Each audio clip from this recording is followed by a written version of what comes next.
Assalamualaikum warahmatullahi wabarakatuh. Saya Eva Alfiatin dari kelas AKS 2F. Saya akan menjelaskan tentang studi kasus dalam mata kuliah Ekonomi Mikro dan Makro, subbab permintaan. Studi kasus yang pertama yaitu permintaan masker melonjak naik saat pandemi. Dan ada artikel yang berbunyi Direktur Pusat Pengendalian dan Pencegahan Penyakit Amerika Serikat atau CDC, Robert Redfield, mengatakan memiliki bukti ilmiah yang jelas bahwa masker bekerja dan merupakan pertahanan terbaik kita. Dan beliau juga mengatakan mungkin saat ini masker lebih terjamin untuk melindungi saya dari COVID-19 daripada saat saya menerima vaksin COVID-19. Melonjaknya permintaan masker ini dikarenakan saat ini vaksin yang tersedia itu masih minim sekali. Sebenarnya kalau untuk pertahanan terbaik itu menurut saya pribadi adalah vaksin, karena vaksin adalah suatu alat yang paling ditunggu-tunggu untuk bisa menghilangkan pandemi COVID-19. Kalau masker itu hanya akan melindungi kita selama kita beraktivitas di luar.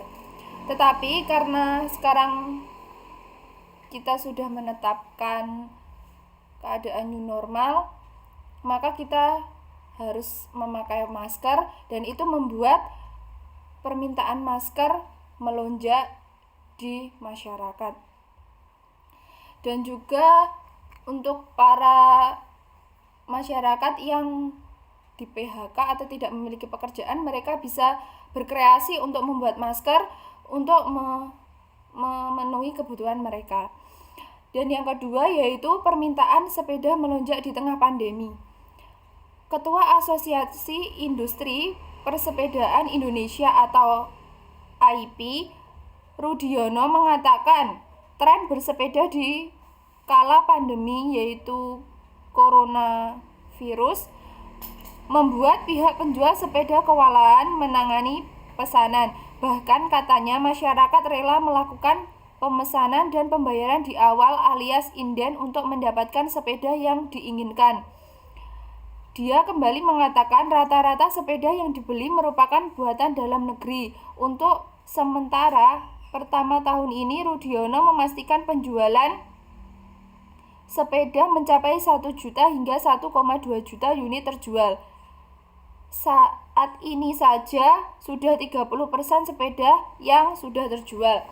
Mungkin melonjaknya permintaan sepeda melonjak ini dikarenakan pada saat pandemi COVID-19 ini tidak banyak orang yang boleh bepergian jauh, berolahraga di luar jauh dari rumah, maka olahraga yang paling efektif yaitu bersepeda, bisa berkeliling di komplek ataupun bisa di dekat rumah. Dan yang ketiga yaitu peningkatan permintaan peti jenazah dampak dari COVID-19. Sejak 6 bulan terakhir, Yayasan Sahabat Duka kebanjiran pesanan peti jenazah dari rumah sakit dan pemulasaraan jenazah atau Dinas Pertamanan dan Hutan Kota DKI Jakarta di bengkel usaha yang lokasinya beririsan dengan TPU Pondok Kelapa, Jakarta Timur. Dalam sehari, para pekerja yang berjumlah 6 orang memproduksi 10 hingga 10 peti jenazah, meningkat 3 kali lipat sebelum masa pandemi. Karena keadaan mendesak mengakibatkan permintaan naik. Berbeda ketika berada di situasi sebelumnya adanya pandemi COVID-19, permintaan akan peti jenazah biasa saja atau rendah. Seiring meningkatnya jumlah kasus positif, akan semakin banyaknya pesanan peti mati membuat pembuat peti mati juga kewalahan dalam pembuatan peti mati, sehingga ini dapat membawa dampak baik juga, yaitu membuka lapangan kerja bagi orang yang membuat peti jenazah.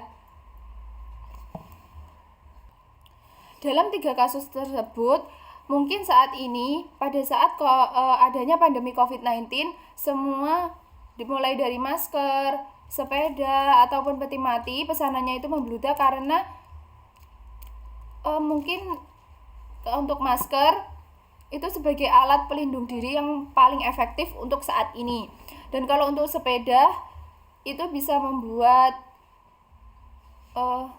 bisa menjadi alat olahraga yang alternatif untuk saat ini. Dan kalau peti mati itu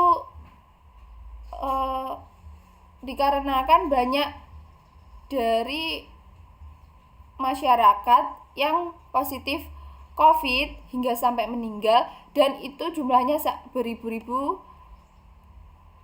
tidak seperti biasanya sebelum adanya COVID-19, maka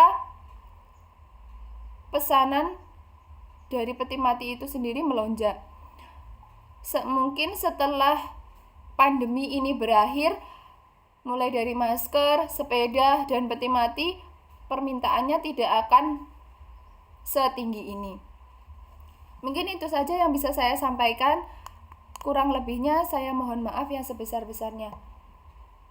Wassalamualaikum warahmatullahi wabarakatuh.